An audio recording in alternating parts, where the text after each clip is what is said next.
Kalun nuwun sinarengan rawuhipun risang pinanganten putri saking Tepas Wangi tumuju wonten ing dampar pinajang. Nggih Roro Ayu Maulida Arifah putra putri saking panjenenganipun Bapak Juweni Ibu Pujiyanti. Kadherekaken lampahipun risang pinanganten putri kanthi sekawan putri domah cacahipun saha patah sakembaran. Sowanipun risang pinanganten putri tumuju wonten ing dampar pinajang kakanthi saking Lamjani make up ingkang mijil saking Laladan Osa Maliki Kota Salatiga. Tumuli sawetawis laksani hati cara ingkang sampun rinakit rinacik kanthi sampurna saking keluarga agung Bapak Juweni Ibu Pujiyanti. Keparenga ing mriki kawula ingkang pinijihang ngaturaken ugi hamaosaken laksani hati cara ingkang sampun rinakit kanthi sampurna saking keluarga agung Bapak Juweni dalasan Ibu setunggal Bapak setunggal keparenga enggal kewala kawula aturaken. Dene dawuhipun risang pinanganten sekalian wonten ing pepanggihan ing jangkung niki kapurwaken kanthi hadi cara ingkang kostunggal nggih pambuka. Daya-daya kalajengaken hadi cara ingkang salajengipun nggih long tinampen risang pinanganten sekalian. Dene atur pasrah samangke kepareng pun aturaken saking keluarga agung Bapak Mustamir lumantar panjenenganipun Bapak Solihan Sarjana Pendidikan. Daya-daya katampi saking keluarga agung Bapak Juweni dalasan Ibu Pujiyanti lumantar panjenenganipun Bapak Sardono. Sagengipun para rawuh para pinalenggah ingkang satuhu kala hormati. Paripurnanipun hati cara long tinampen risang pinanganten sekalian keparenga kalajengaken dawuhipun risang pinanganten ingkang samangke kairingan lantunan sholawat Nabi Asroko ingkang kepareng dipun dherekaken swantenipun Mbak Tiwi, Mbak Sonia lan ugi Mbak Sulis. Njumbuhaken swasana dawuhipun risang pinanganten sekalian samangke ingkang kepareng kaadani ugi kadherekaken saking Lamjani make up. Tumuli kepareng kalajengaken laksani hati cara ingkang salajengipun waosan seperangan ayat-ayat suci Al-Qur'anul Karim. Dene waosan Al-Qur'an samangke kepareng pun waos panjenenganipun Al Ustad Solihan. Sagunging para rawuh para pinalenggah ingkang satuhu kala hormati. Paripurnanipun waosan seperangan ayat-ayat suci Al-Qur'anul Karim saking panipun Bapak Juweni dalasan Ibu Pujiyanti hadisara kasigeh sawetawis. Awit para kadang kaneman saperlu sowan ngabiyantara wonten ing ngarsa panjenengan sami saperlu atur pasugata ingkang angka setunggal. Dene laksani hati cara ingkang salajengipun nggih atur pambagya harja saking keluarga agung Bapak Juweni. Ananging wonten ari kelanggan siang puniki panjenenganipun Bapak Juweni dereng kewawi matur kanthi priyangga samangke kepareng nyuwun gungang saking panjenenganipun Bapak Suhaili. Jumunipun Bapak Suhaili samangke jinajaran panjenenganipun Bapak Suwardi dalasan Bapak Suyanto. Sagung para rawuh para pinalenggah ingkang satuhu kalorpati pratandha paripurnanipun pahargyan ingkang kagelar saking keluarga agung Bapak Juweni dalasan Ibu sampun kepareng purna. Hawa bilih sawake kepareng risang penganten sekalian ingkang kepareng dipun dherekaken rama lan ibunipun sampun kepareng jumeneng wonten ing sak ngajengipun kori pawiwahan saperlu dherekaken sugun kundur kanthi hajawat asta. Ugi sawetawis panjenenganipun Bapak Ustad Mukhlisin sampun kepareng ngimami waosan pandonga. Kok bilih makaten laksani hati cara ingkang kepareng lumampah wonten ing pepanggihan enjang puniki. Pramila kepareng sumangga enggal kewala kadheraken lumebet wonten ing hati.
Sagung Prarawuh para pinalenggah ingkang satuhu nurpaten.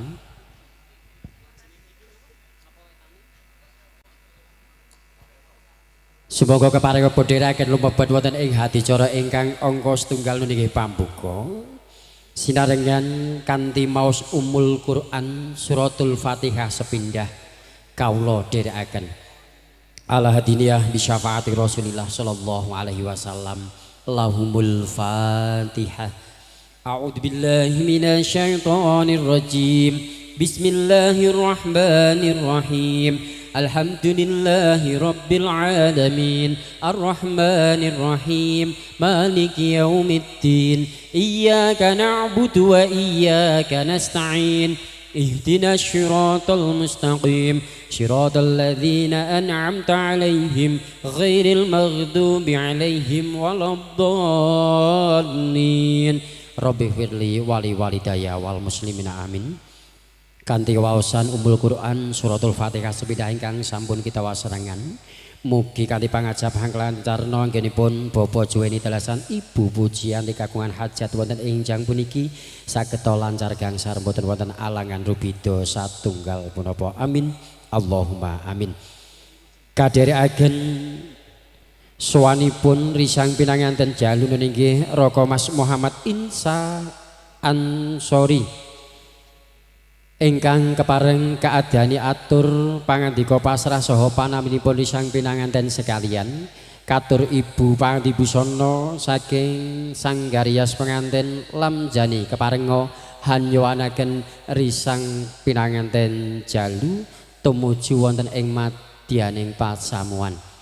Kairing lumantar nyumahisa kasuwun ladrang wilujeng kajubuhaken.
Soswanipun sang temanten jalu Muhammad Insa Ansori kadherekaken para pangombyong keluarga agung Bapak Mustamir dalasan Ibu Tukiyem. Daya-daya kadani kepareng enggal kewala katuraken atur pangandika pasrah saking keluarga agung Bapak Mustamir Ibu Tukiyem lumantar panjenenganipun Bapak Solihan sarjana pendidikan.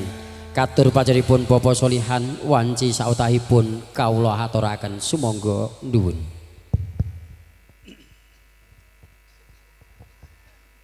Assalamualaikum warahmatullahi wabarakatuh. A'udzu billahi minasy syaithanir rajim. Bismillahirrahmanirrahim.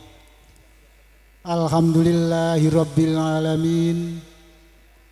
Wa bihi nasta'inu ala umurid dunya waddin. Assalatu wassalamu ala asrofil anbiya wal mursalin Sayyidina Muhammadin wa ala alihi wa ashabihi ajmain. Rabbi shrahli sadri wa yassirli amri wahlul 'uqdatam min lisani yafqahu qawli. Amma ba'd. Nuwun kula nuwun ngarsanipun para pinisepuh sesepuh aji sepuh ingkang hanggo ngamestuti pepoyaning kautaman ingkang pantes pinundi-pundi. Para alim, para ulama, minangka panuntun kiblating panembah ingkang satuhu luhuring budi. Pangemban pangbating praja satriyaning nagari minangka pandam pandoming para kawula dasih ingkang tansah sinoba ing pakurmatan. Linantung panjenenganipun Bapa Juweni sekalian garwa minggahipun kula wangsa ingkang dahat kinurmatan. Sagunging para tamu kakung sumawana putri ingkang pantes hanampi pakurmatan. Dumateng kadang-kadang campur sari Nyu Maesa ingkang mijil saking tlatah Tengaran ingkang bagya mulya, boten katalumpe kadang werda muda taruna ingkang kinasih. Nuwun saderengipun kula nyuwun pangapunten ingkang agung awit kula kumawantun ngadeg ngabiyantara wonten ngarsa jengandika sami boten nama ngirangi tata trapsila inggih awit kula sinaraya panjenenganipun kadang kula sepuh nun inggih panjenenganipun Raka Mas Mustanir sekalian ibu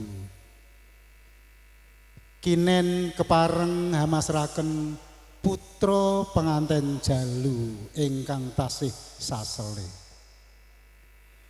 Anamung saderengipun atur kalajengaken sumangga panjenengan sadaya kula dherekaken ngunjukaken raos syukur wonten ngarsanipun Gusti ingkang akarya loka nun inggih Allah Subhanahu wa taala ingkang saestu sampun kepareng hamaringaken mapinten-pinten rahmat taufik saha hidayahipun katiti wonten ri kalenggan punika panjenengan dalasan kula saged kempal manunggal kanthi karaharjan katentreman kabagas kuarasan langkung-langkung kula sak bergodo pengarak pangombyong panganten Jalu saged marak sowan ngabiyantara silaturahim wonten dalemipun Bapa Juweni sekalian ibu kanthi rahayu wilujeng kalis ing rubida. Sholawat ugi salam mugi tansah katetepna dumateng junjungan kita Nabi Agung Muhammad sallallahu alaihi wasallam ingkang saestu tansah kita tenggo-tenggo menggah syafaatipun fiddini hatal akhirah. Amin amin amin ya rabbal alamin. Ngarsanipun para rawuh saha berlenggah kula ing mriki ingkang piniji masraken putra penganten Jalu sasele kepareng matur ingkang angka sepisan panjenenganipun Bapa Mustanir sekalian ibu tansah ngaturaken salam taklimipun mugi katur dumateng panjenenganipun Bapa Juweni sekalian ibu minggahipun kula wangsa kanthi pamaosing pandonga. Assalamualaikum warahmatullahi wabarakatuh. Kanthi pangajap mugi-mugi saestu panjenenganipun Bapa Juweni sekalian garwa minggahipun kula wangsa tansah pinaringan rahmat saha taufikipun. Amin amin ya rabbal alamin. Dene atur ingkang salajengipun kula ingkang kinanggenah amasrahaken putra penganten Jalu sasele ingkang asesilih anak Mas Muhammad Insa Ansori bin Mustanir ingkang mijil saking tlatah Ketanggen RT kalih RW 6 Desa Susukan Kecamatan Susukan. Dumateng panjenenganipun Bapak Juweni sekalian Ibu minggahipun kula wangsa. Kanthi linambaran waosan pandonga. Bismillahirrahmanirrahim. Penganten jalu saseli kula pasrahaken sawetahipun. Sumangga dumateng panjenenganipun ingkang piniji. Kasuwun hanampi kanthi lumaing asta kekalih sinarengan suka ing wardaya bingah ing manah. Dene ingkang salajengipun saking keparengipun Bapak Mustanir sekalian Ibu hambak bilih samangkih sampun samepta ing samudayanipun keparenga putra penganten jalu enggal kadhaupna kalian Roro Ayu Maulida Arifah putri kinasih panjenenganipun Bapak Juweni miderek adat Widiwidana ingkang sampun kalampah wonten ing tlatah Tengaran Kilen mriki. Panjenenganipun Bapak Mustanir boten saged atur pambiyantu punapa-punapa. Sagedipun namung nderek memuji. Mugi-mugi saestu penganten sarimbit samangkih tansah pinaringan rahayu wilujeng kalis ing rubida. Saha ing tembe sageta mbangun balewisma ingkang sakinah mawaddah saha rahmah. Parandene atur ingkang salajengipun. Saestu sowan kula sak bergodo pengarak pangombyong penganten jalu saking tlatah Ketanggen ingkang wilanganipun boten saged kula aturaken wonten ing mriki. Tartamtu kathah kekirangan saha kalepetanipun ingkang mapan wonten ing pundi kemawon. Lumantar kula panjenenganipun Bapak Mustanir sekalian Ibu minggahipun kula wangsa tansah nyuwunaken lumunturing sih samudra pangaksama. Dene atur ingkang salajengipun saking keparengipun Bapak Mustanir sekalian Ibu ngersakaken sowanipun putra penganten sarimbit benjang ing dinten Minggu Paing Surya kaping 12 April warsa 2000 langkung wonten ing tlatah Ketanggen kanthi kadherekaken saperangan keluarga saking mriki ingkang saperlu badhe kasuwunaken paseksen saha idi pangestu dumateng para pepundhenipun. Para rawuh saha berlenggah hambak bilih samangkih pawiwahan agung ri kalenggahan punika sampun ndungkap paripurna. Kula sak rombongan pengarak pangombyong penganten jalu tumuli badhe lengser nyuwun pamit wangsul dhateng griya suwang-suwang. Mboten namung donga pangestunipun Bapak Juweni sekalian garwa minggahipun kula wangsa ingkang kula suwun mugi-mugi lampah kula awit dalem menika wonten ing samarga-marga ngantos dumugi griya suwang-suwang tansah pinaringan rahayu wilujeng kalis ing rubida. Ngarsanipun para rawuh ingkang tansah kula hormati kados namung semanten saha mekaten anggen kula matur minangka talange atur kadang kula sepuh nuninggih Bapak Mustanir sekalian Ibu. Saestu hamba pilih anggen kula matur purwa madya wasana kathah kekirangan saha kalpatanipun kula tansah nyuwun lumunturing sih samudra pangaksama. Kula akhiri wallahul muwafiq ila aqwamit thoriq. Wassalamualaikum warahmatullahi wabarakatuh. Waalaikumsalam warahmatullahi wabarakatuh. Terang Gambang Wijang atur pangadika pasrah saking keluarga agung Bapak Mustamir lumantar panjenenganipun Bapak Solihan Sarjana Pendidikan.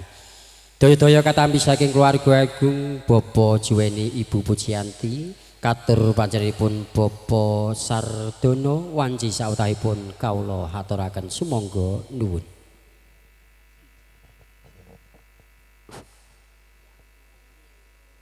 Assalamualaikum warahmatullahi wabarakatuh. Bismillahirrahmanirrahim. Alhamdulillahirabbil alamin. Wassalatu wassalamu ala asyrafil anbiya'i wal mursalin. Sayyidina wa Maulana Muhammadin wa ala alihi wa sahbihi ajma'in amma ba'du.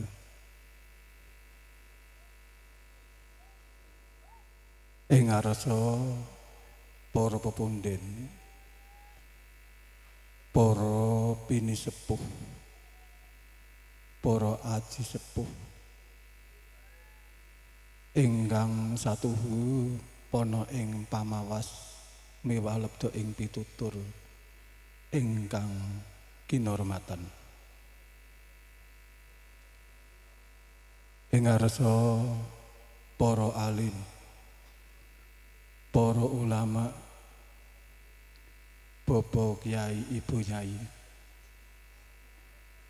dalah para pangarsaning agami ingkang rinten pantarane ratri tansah sumanding kitab suci wahyune Ilahi minangka kiblating panembah ingkang satuhu luhur ing budi. Ing ngarsa keluarga agung panjenenganipun Bapak Mustamir saking Ketanggen Susukan ingkang dahat satuhu kawula hormati. Keparenga kawula badhe semula matur sawetawis wonten ngarsa panjenengan sedaya. Nuwun inggih saderengipun kawula lajengaken dados panjalaning atur kula sumangga kita dherekaken manengku puja-puji hastuti wonten ngarsanipun Gusti ingkang Maha Welas tuwin Maha Asih ingkang sampun paring rahmat nikmat taufik sarta hidayahipun kajehna wonten ing ari kelenggahan punika kula dalasan panjenengan pinaringaken kempal manunggal kanthi kebak ing kabagyan tuwin kabagaswarasan. Sholawat menapa dene salam mugi kunjuk wonten ngarsanipun junjungan kita Nabi Agung Muhammad sallallahu alaihi wasallam ingkang tansah kita tenggo-tenggo menggah pitulunganipun awit sakmenika ngantos ing yaumul akhir samangkih. Amin. Para pepundhen, para pinisepuh ingkang satuhu bagya mulya, kepareng kawula lajengaken ing dados panjalaning atur kula. Namung saderengipun kula kepareng nyuwun agunging samudra pangaksami awit para rawuh samudayanipun nembe eca sekeca wawan pangandikan dene kula kapeksa kumawantun nyigek ing dados pangandika panjenengan. Sedaya kala wau boten ateges badhe angiraing kasusilan nanging margi awrating manah Mundi pamundhutipun Bapak Juweni sekalian Ibu. Kinen ananggapi ingkang dados atur pangandikanipun Bapak Mustamir sekalian Ibu lumantar panjenenganipun Bapak Duta Pangarso.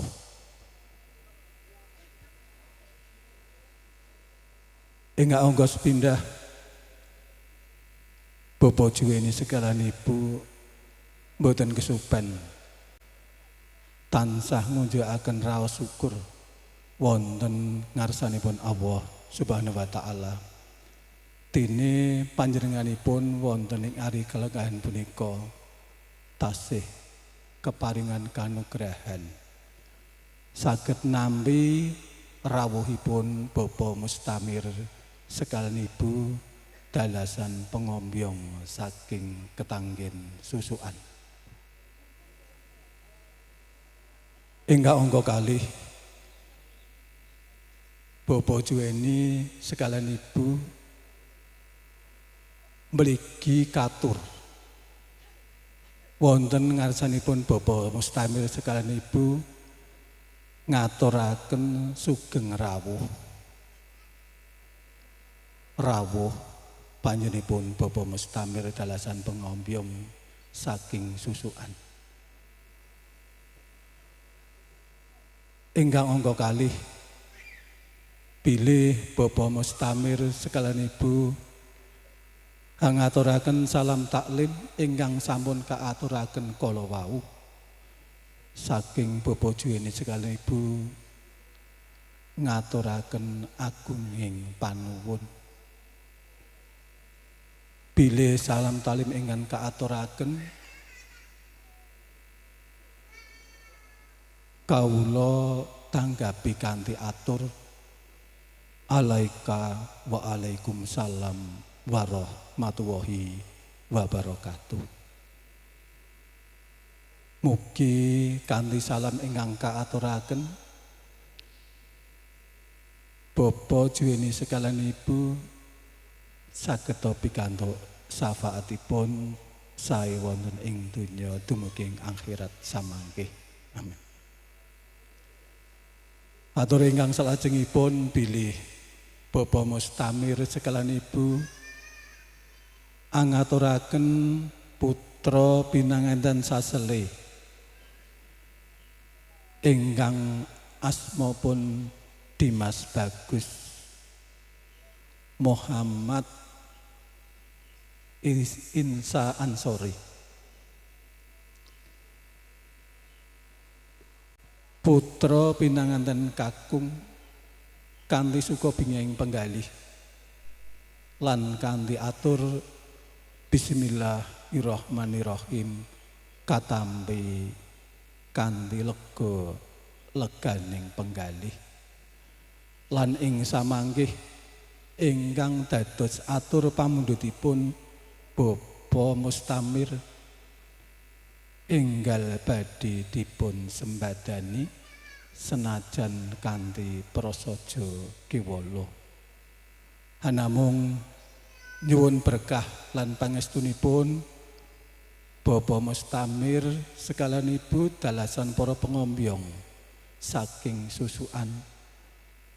Mugi ingkang dados panyunipun Bapak Mustamir ing samanggih saged kelambah kanthi gangsar lancar samudayanipun saged pikantuk ridhanipun Allah Subhanahu wa taala.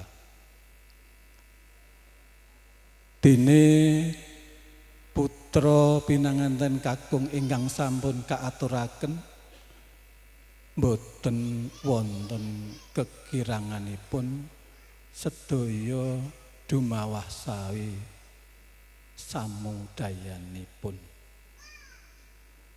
Ugi panjenenganipun Bapak Mustamir sekalian Ibu anggenipun marak sowan kadherekaken para kadang warga ingkang wilanganipun boten saged kaaturaken ndadosaken bungahipun penggalih Bapa Juweni sekalan Ibu awit saged ngregengaken pahargyan wonten ing enjang suyang punika.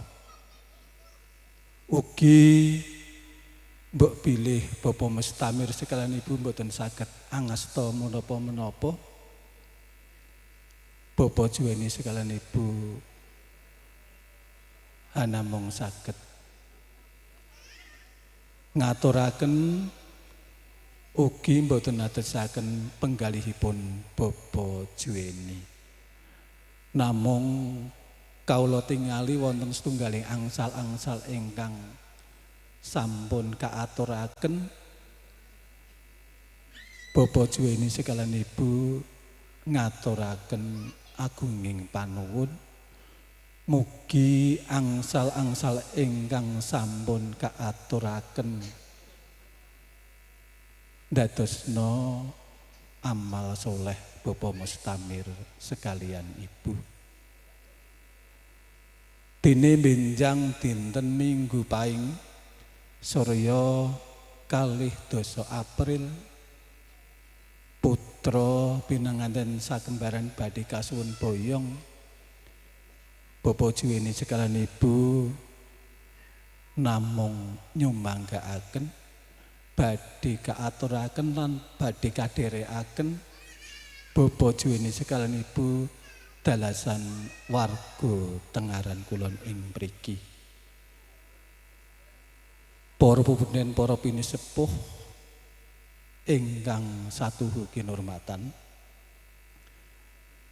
lan ing mbok bilih pahargyan punika sampun paripurna kala wau dipun ngendikaaken Bapa Mustamir sekalan Ibu dalasan pengombyong saking susukan ngresakaken kundur tebih saking raos panunduk nderekaken sugeng kundur mugi kundur panjenengan dalasan keluarga ing susukan ing samargi-margi tansah manggih rahayu wilujeng ing samudayanipun dugi dalem suwang-suwang tansah pinaringana wilujeng.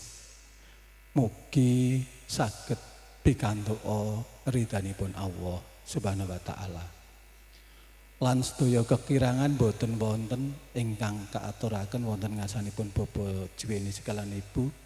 Sedaya dawah nuju prana ing penggalih ndadosaken suka bingahing penggalih Bapa Juweni sekalian Ibu. Para pupunden para pinisepuh ingkang satuhu bagya mulya kados kirang prayogi mbok bilih anggen kawula matur kawula lajengaken. Kula minangka talanging basa saking Bapa Juweni sekalan Ibu. Mbok bilih anggen nanggapi ingkang dados atur pangandikanipun Bapa Mustamir sekalan Ibu wonten kirangipun kathah kelepatanipun kula mawantu-wantu nyun agunging samudra pangaksami. Semanten pinganangka pinutuping atur. Billahi taufik wa hidayah. Wassalamualaikum warahmatullahi wabarakatuh. Sasana kawula sumanggaaken dumateng kadang pambiwara. Nuwun kawula nuwun. Paripurna long tinapen risang pinanganten sekalian. Kalajengaken dawuhipun risang pinanganten ingkang kepareng kapratitasaken Ibu Paribusana Sangkarya Selam Janing. Katur hangiringi dawuhipun risang pinanganten para rawuh kasuwun sawetawis jumeneng kanthi nglantunaken waosan sholawat Nabi. Mahalul qiyam Allah ya Nabi salam alaika ya Rasul salam alaika ya Habib salam alaika salawatullah alaika Allah ya Nabi salam alaika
صل عليه وسلم اللهم صل على محمد يا ربي صل عليه وسلم اللهم صل على محمد يا ربي صل عليه وسلم اللهم صل على محمد يا ربي صل عليه وسلم اللهم صل وسلم وبارك عليه وعلى آله وصحبه ومن اتبع إليه. Kapiarso jinajaran disang pinakanten sekalian ingkang kepareng kapratisaken Ibu Pangati Busono Sanggarya Selam Jani sampun kepareng purna ingkang salajengipun kepareng apa-apa juweni dalasan Ibu Pujiyanti hanyumanggaaken kadang pisan kinasih nunggih panjenenganipun Bapak Mustamir dalasan Ibu Tukiem kepareng pinarak lelenggahan wonten ing pepanggungan keparenga sumusul laksitaning hati cara ingkang saklajengipun nun inggih waosan seperangan ayat-ayat suci Al-Qur'anul Karim. Dene waosan ayat-ayat suci Al-Qur'anul Karim wonten ing pepanggihan enjang puniki keparenga pun aturaken panjenenganipun Al Ustadz Solihan pramila katur panjenenganipun Al Ustadz Solihan wanci tilawah sautahipun kaula haturaken sumangga nuwun.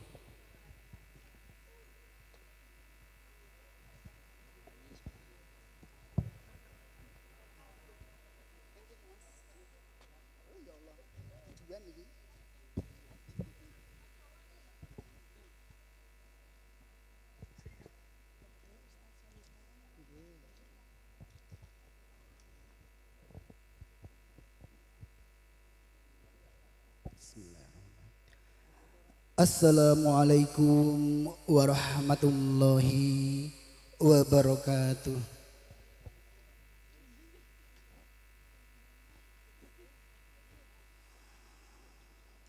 A'udzu billahi minasy syaithanir rajim.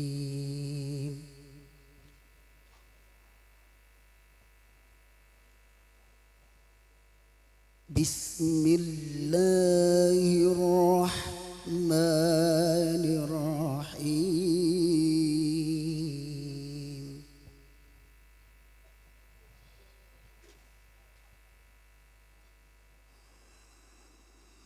Alladzina ya'kuluna ar-riba la yaqumuna illa kama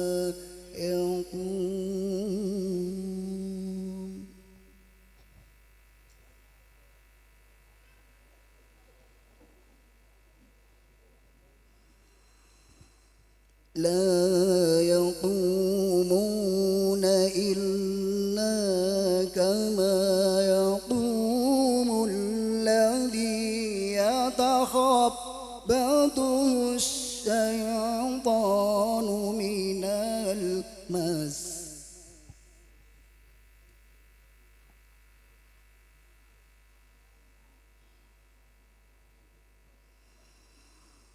ذلك بأنهم قالوا إنما البيع مثل الربا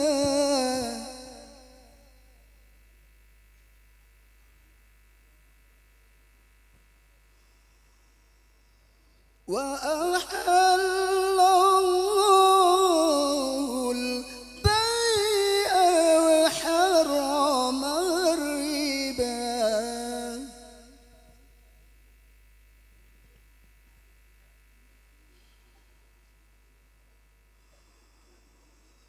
فمن جاءه موعظة من ربه فانتهى فله ما سلف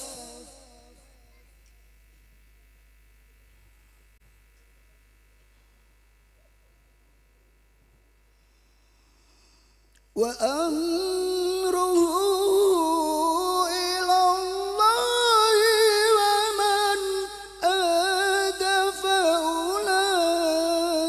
فأولئك أصحاب النار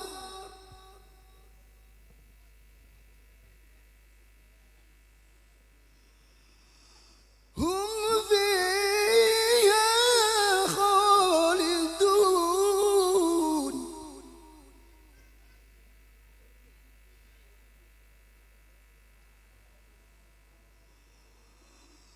يمحق الله الربا ويربي الصدقات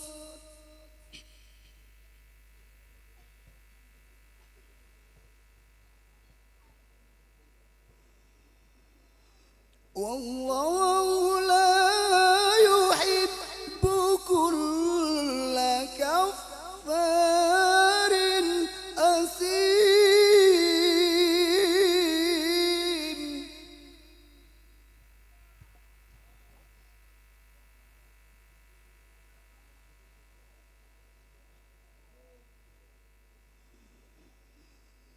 إن الذين آمنوا وعملوا الصالحات وأقاموا الصلاة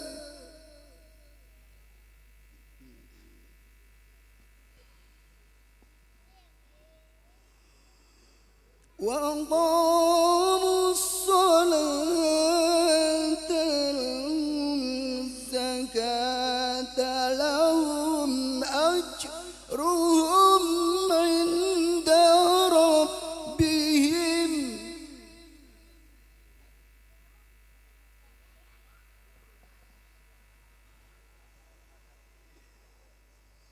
وأقاموا الصلاة وآتوا الزكاة لهم أجرهم عند ربهم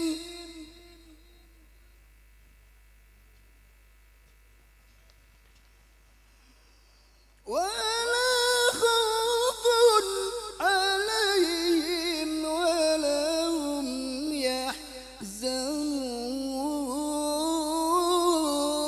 يحزنون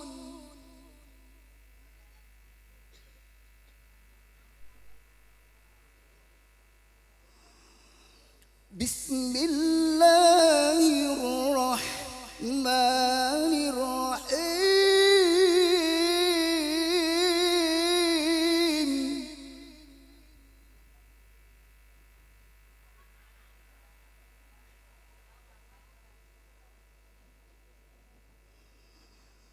ومن آياته أن خلق لكم من أنفسكم أزواجا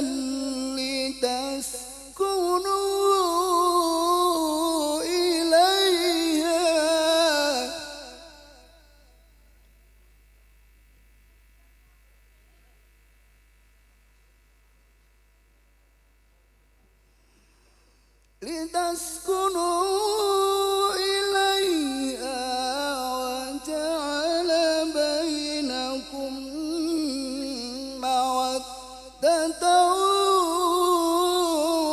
ورحمة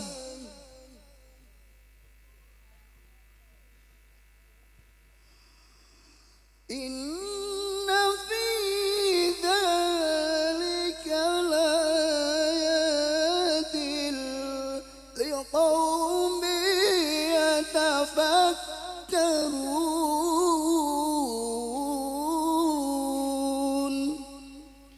Sadaqallahul azim.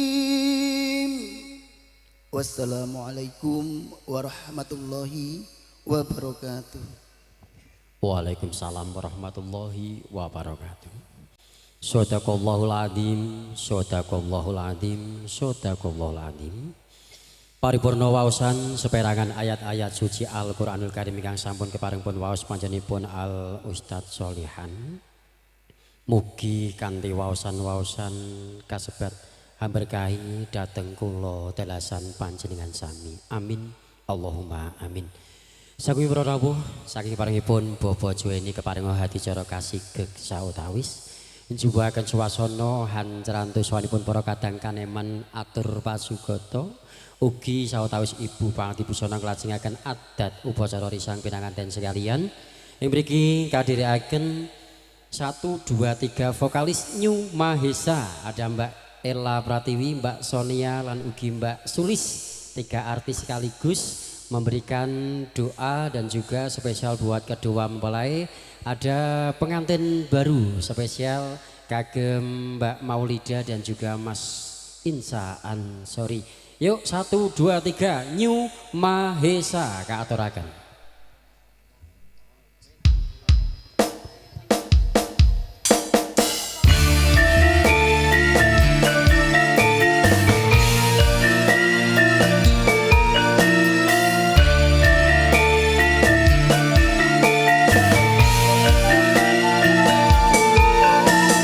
Akhirnya sawanipun para kadang kaneman sautawis atur doa selamat buat kedua mempelai, ya, Mbak Sulis, Mbak Sonia dan juga Mbak Tiwi. Kali ini alhamdulillah sinanggoyong 6 cacahipun Widyawati. Mbok penyanyi ya Mas. Mbok Luar penyanyi. biasa. Dados menika kula aturaken langsung 3 dulu. Nanti Mbak Tiwi di sebelah sana, Mbak Sonia sini, Mbak Sulis ke sana. Oh, biar adil. Oh ngaten. Ya, kita haturkan sekaligus spesial kagem Kedua pengantin mempelai. berdua. Ya. Ada pengantin baru Pengantin kaaturaken. baru.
aturaken trio.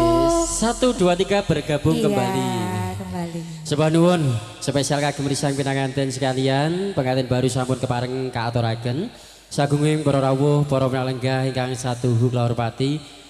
Para kadang kaneman dereng kepareng purna anggenipun atur pasugata wonten ing pepanggihan enjang puniki kepareng njumbuhaken swasana hancerantu Ibu Pangati Busana nglajengaken adat upacara risang pengantin sekalian. Dene wonten ing panggihan enjang puniki lumantar New Mahesa terjadi perhelatan akbar ini antara kubu hijab dan kubu nasional. Kubu jilbab sampun kepareng atur lelipur dengan 3 arah ya Mbak Tiwi, sebelah timur, dan selanjutnya ini juga akan dilawan seperti itu. Ada Mbak Dewi, Mas Bika Ambon. Oh, Bika Ambon enggak ini? Bika ya, oh Bika saja. Ada Bika dan juga ada Niken bukan Salindri ya. Oh Salender. Yuk. 1 2 3 atur lelipur juwaken swasana wonten ing enjang puniki. Tentunya juga kita kasih nuansa lagu nasional.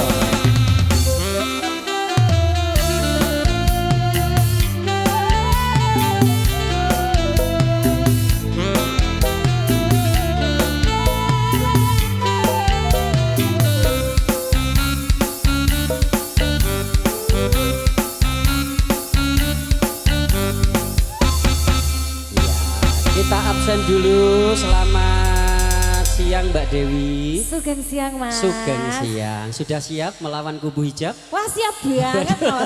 Siap banget ya. Ini yang lagi tenar itu ada lagunya Mak Jedor gitu. Hafal nggih?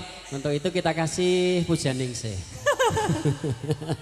Kono wis kaget. Kayak juragan kerupuk semua hadir ya. Mas Fatkur. Selamat datang buat Mas Catur. Nah, Mas Fatkur, Fatkur Mas Rozi Fatkur, ada. ya.